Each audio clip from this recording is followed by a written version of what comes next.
নমস্কার বন্ধুরা, আপনাদের সবাইকে স্বাগত জানাই কেরিয়ার টেলস চ্যানেলে। আমি বিশ্বাস করি জীবনে সফল হতে শুধু পরিশ্রম নয়, মানসিক শক্তিও খুব জরুরি। আজকের ভিডিওটা তাদের জন্য যারা খুব বেশি চিন্তা করেন, ছোট বিষয় নিয়েও ভয় পান, ভবিষ্যৎ নিয়ে দুশ্চিন্তা করতে করতে বর্তমানটা নষ্ট করে ফেলেন, পরীক্ষার আগে বুক ধড়ফড় করে, ইন্টারভিউয়ের আগে ঘুম আসে না, মনে হয় সবাই এগিয়ে যাচ্ছে আর আমি পিছিয়ে পড়ছি। তাহলে আজকের ভিডিওটা আপনার জীবন বদলে দিতে পারে।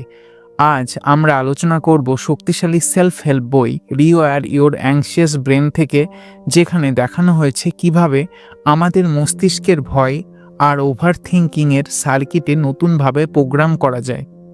চলুন শুরু করি। চ্যাপ্টার 1, অ্যাংজাইটি আসলে কি? লেখক বলেন, অ্যাংজাইটি দুর্বলতা না, এটা আপনার ব্রেনের একটা সার্ভাইভাল সিস্টেম। আমাদের মস্তিষ্কে দুটি গুরুত্বপূর্ণ অংশ কাজ করে। প্রথম, অ্যামিগডালা। এটা হঠাৎ ভয় তৈরি করে।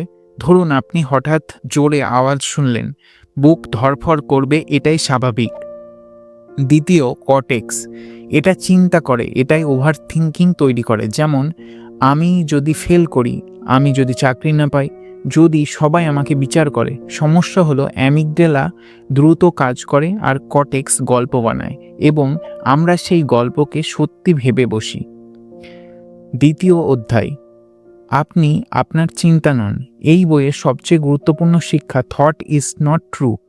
আপনার মাথায় যদি আসে আমি ব্যর্থ, তাহলে কি সত্যি? এটা কি সত্যি, না এটা একটা শুধু ভয়? আমাদের মাথায় প্রতিদিন হাজার হাজার চিন্তা আসে, সব চিন্তা সত্যি নয়। আপনি যদি একটি চিন্তাকে প্রশ্ন করতে শেখেন, অ্যাংজাইটি অনেক কমে যাবে। নিজেকে জিজ্ঞেস করুন, এর প্রমাণ কি? সবচেয়ে খারাপটা হলেও কি আমি বেঁচে থাকব? আগে এমন পরিস্থিতি সামলাতে পেরেছি? আপনি দেখবেন ভয়ের 80% শুধু কল্পনা। চ্যাপ্টার 3, কেন অ্যাভয়েড করা বিপজ্জনক। আমরা সাধারণত যেটা করি, যেটাতে ভয় পাই, সেটা এড়িয়ে চলি। মক টেস্ট দিতে ভয় না দেওয়া, পাবলিক স্পিকিংয়ে ভয় না বলা, ইন্টারভিউয়ে ভয় না যাওয়া। কিন্তু লেখক বলেন, অ্যাভয়েডেন্স অ্যাংজাইটিকে আরও শক্তিশালী করে। ভয় থেকে পালালে বড় ভয় আরও হয়। ভয়ের দিকে ছোট পদক্ষেপ নিলে ভয় ছোট হয়। এটা ধীরে ধীরে করতে হবে। আজ 5 মিনিট, কাল 10 মিনিট। কনসিস্টেন্সি হলো রিওয়ারিংয়ের চাবিকাঠি। চতুর্থ অধ্যায়, ব্রেন ওয়ার্লিং টেকনিক্স। এখন আসি প্র্যাকটিক্যাল অংশে। প্রথম, ব্রিদিং টেকনিক। 4 সেকেন্ড শ্বাস নিন, 4 সেকেন্ড ধরে রাখুন এবং 6 সেকেন্ড ছাড়ুন। এটা 5 বার করুন। আপনার শরীর মস্তিষ্ককে সিগন্যাল দেবে বিপদ নেই, অ্যামিগডালা শান্ত হবে। দ্বিতীয়, আমাদের ভয়ের একটা নাম দিন। বলুন, এটা আমার ওভার থিঙ্কিং ব্রেন কথা বলছে। যখন আপনি ভয়কে আলাদা সত্তা হিসাবে দেখবেন, তখন সেটা আপনাকে নিয়ন্ত্রণ করতে পারবে না। তৃতীয়, আপনার মাথার পুরনো ডায়লগগুলিকে বদলান। আমি পারবো না থেকে এমন ভাবুন যে আমি প্রস্তুতি নিচ্ছি। সব শেষ থেকে এটা ভাবুন, এটা শুধু একটা ধাপ, আমি আরও বড় হব, আরও ভালো কিছু করব। বারবার বলুন এবং মস্তিষ্ক রিপিটেশন ভালোবাসে।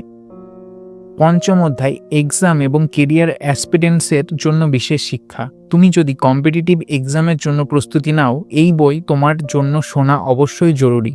ওভার থিঙ্কিং তোমার ফোকাস নষ্ট করে, ভয় তোমাকে পড়া থেকে দূরে রাখে। কিন্তু মনে রেখো, কনফিডেন্স ভাবনা থেকে আসে না, কনফিডেন্স আসে অ্যাকশন থেকে। পড়তে বসলে ভয় কমে, মক টেস্ট দিতে ভয় কমে, ইন্টারভিউ দিতে গেলে ভয় কমে। অ্যাকশন হলো অ্যাংজাইটির অ্যান্টিডোট। Emotional build up. তুমি দুর্বল নও, তুমি লেজি নও, তুমি ব্রোকেন নও। তোমার ব্রেন শুধু অতিরিক্ত সুরক্ষা দিতে গিয়ে তোমাকে আটকে দিচ্ছে। আজ থেকে সিদ্ধান্ত নাও, ভয় থাকলেও তুমি এগোবে। কারণ সাহস মানে ভয়ে থাকা নয়, সাহস মানে এগিয়ে যাওয়া। এখান থেকে আমরা যে মূল ধারণাগুলি পাই, অ্যাংজাইটি তোমার শত্রু না, চিন্তা মানেই সত্যি নয়, অ্যাভয়েড করলে ভয় বাড়ে, অ্যাকশন নিলে ভয় কমে। কনসিস্টেন্সি হলো রিওয়ারিংয়ের মূল চাবিকাঠি।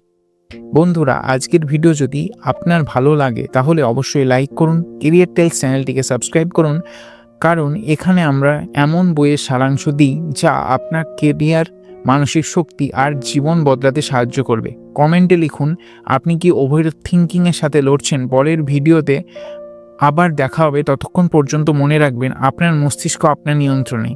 আপনি যদি নিজেকে বদলান, আপনার ভবিষ্যৎও বদলে যাবে। ধন্যবাদ।